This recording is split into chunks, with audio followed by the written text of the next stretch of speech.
I got Nathaniel's Lowsball for 999. Thank you so much. So do you hear how games lately with character creation has gotten rid of traditional male and female options? I didn't know that, but it doesn't shock me at all. They replaced them with body type, 1 or 2, or body type A or B. This is so ridiculous. And, see, this is one of the things that I think people need to be on guard against.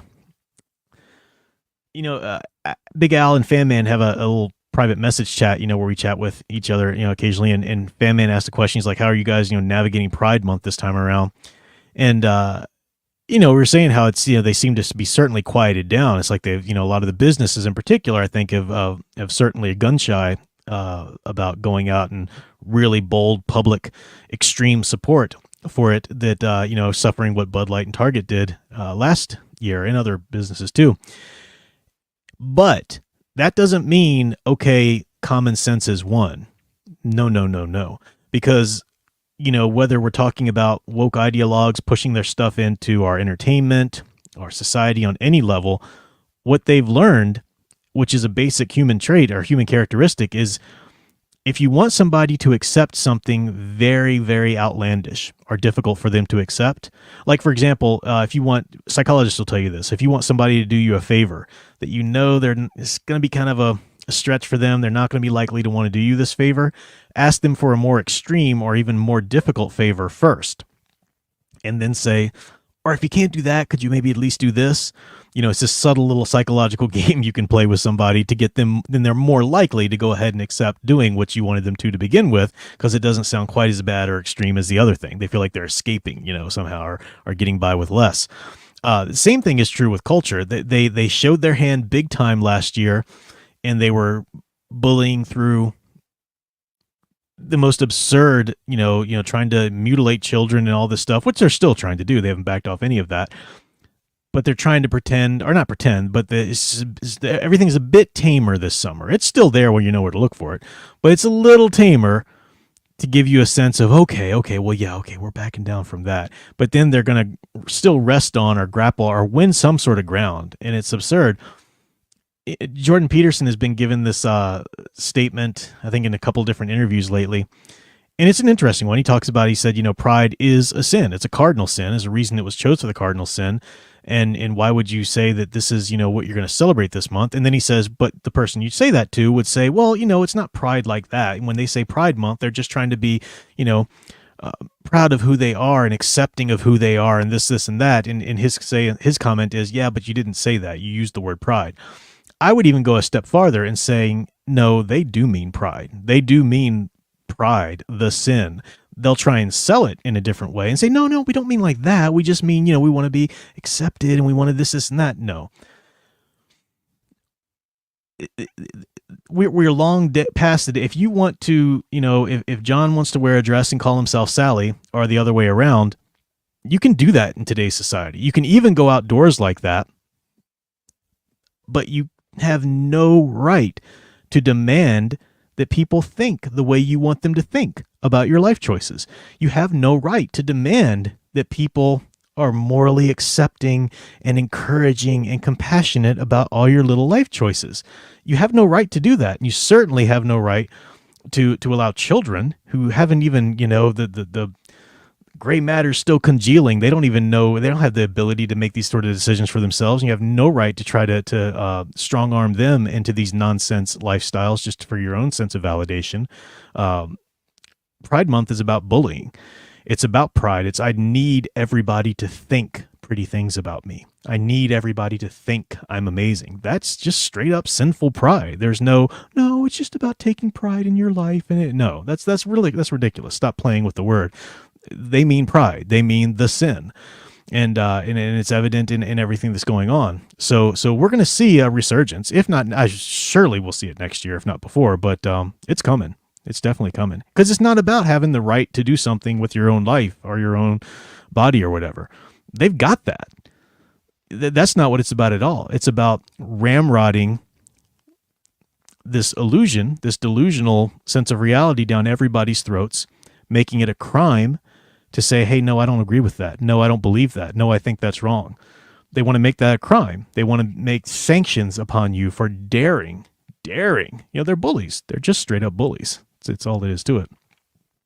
And YouTube's the biggest bully of them all, because I said this exact thing last year, and they said, no, you're doing hate speech. Think about that. To say somebody is engaging in hate speech, that's a very serious accusation. And it requires some specifics. It requires some proof. But YouTube just paints any sentiment that they don't like is hate speech. They get to say it's hate speech, and they face no consequences for it.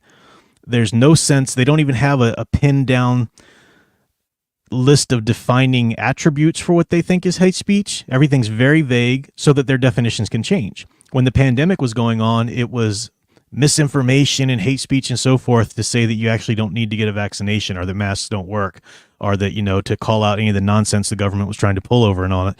And that was, you canceled, your channel was, canned immediately if you dared say that.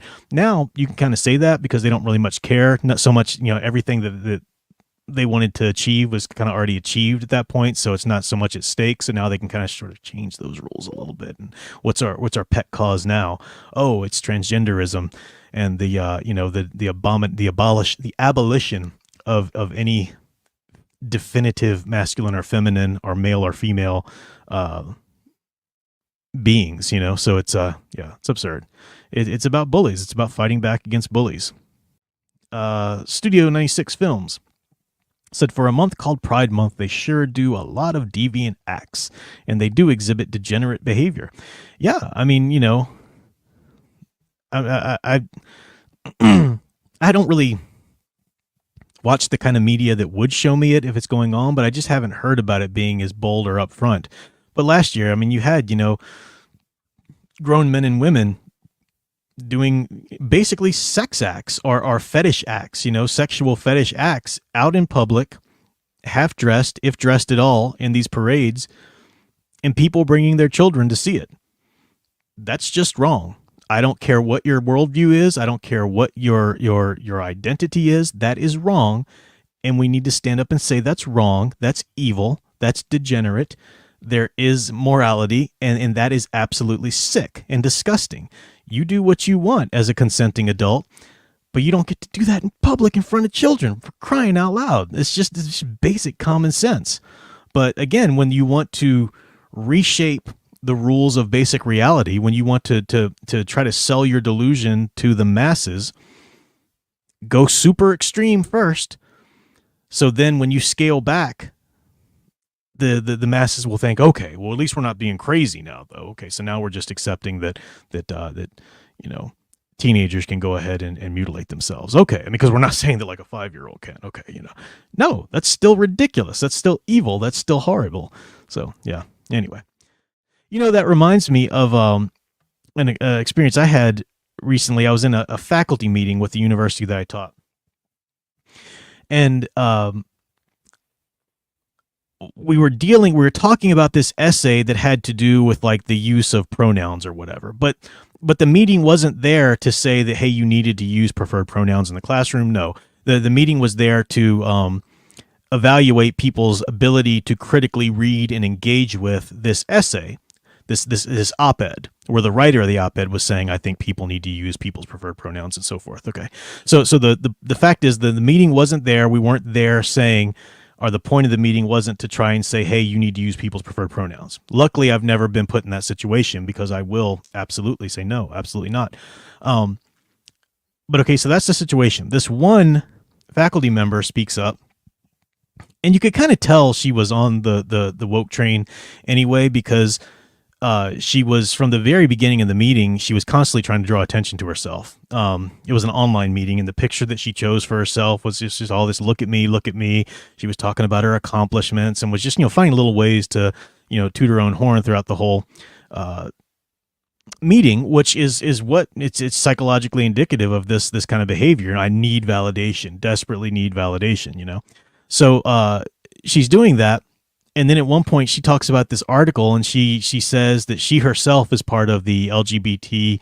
She had some weird phrase, existential person of color. So, she had all the like little punch cards on her victim card for intersectional feminism. And she said, and yeah, because, pronouns are important. You don't want the alphabet mafia coming after you. and try to laugh it off. And I thought, did she just like try to threaten us right here? I mean, that's just absurd that we're in a world where she thinks she can just speak up and just bully her religious viewpoint, which it is a religious viewpoint. It's Gnosticism. It's basic religious Gnosticism, stating that you are not your body. You can be whatever you want to be. That's a religious viewpoint. You're free to have it. You've got a right to have that viewpoint. But we're in a world where they just get to bully that through and just lay it out in a public faculty meeting that is not there for that purpose at all. That's evil. That's an evil person right there. I mean, I don't know her individually. Maybe she's very great in other ways, but that's an evil act. That's an evil, tyrannical act. And that's what Pride Month is all about. That's at the heart of the LGBTQ A2E3 plus community.